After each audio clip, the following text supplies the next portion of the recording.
venir voir cette exposition sur la coutume de Normandie si on est intéressé par l'histoire de notre province, parce que c'est une de ses spécificités et on va voir des documents inédits, très anciens et magnifiques qui sont présentés pour certains pour la première fois.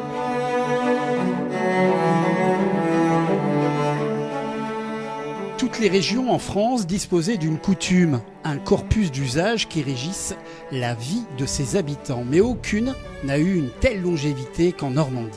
L'exposition C'est mon droit, j'y tiens rappelle ce constat historique avec notamment des manuscrits inédits. Dans cette exposition, on va découvrir le premier document qui nous parle de la coutume de Normandie au XIe siècle. Donc c'est un ensemble de règles de droit qui étaient en vigueur et qui gérait le quotidien des habitants depuis des décennies.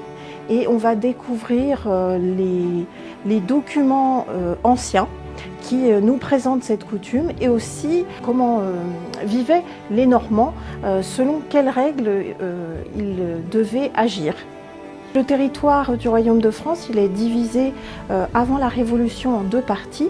La France du Sud qui est plutôt des pays de droit écrit et la France du Nord dont la Normandie fait partie avec un droit qui est oral et qui se transmet.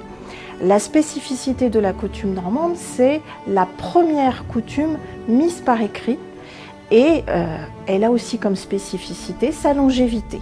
La coutume de Normandie, elle était tellement importante aux yeux des Normands puisque c'était des privilèges et des droits auxquels ils tenaient, notamment par exemple en matière d'impôts.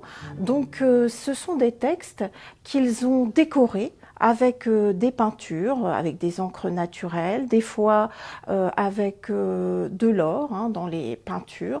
Donc ça montre leur attachement à ces textes qui sont fondamentaux. Dans les îles anglo-normandes, la coutume de Normandie est toujours en vigueur. C'est un privilège qui a été accordé aux Iliens en raison de leur fidélité à l'Angleterre. Donc, une des spécificités du droit normand qui est la clameur de haro, qui est une procédure en quelque sorte de flagrant délit, est toujours appliquée. Comme on le voit sur ces photographies, nous avons deux groupes de personnes après avoir pratiqué une clameur de haro. Donc la procédure consiste à dire « à l'aide, mon prince, on me fait tort », puis à réciter pour les habitants de Guernesey le Notre Père en français. Et donc ils alertent sur leur situation. Ici, une famille qui a des difficultés à payer son crédit pour sa maison.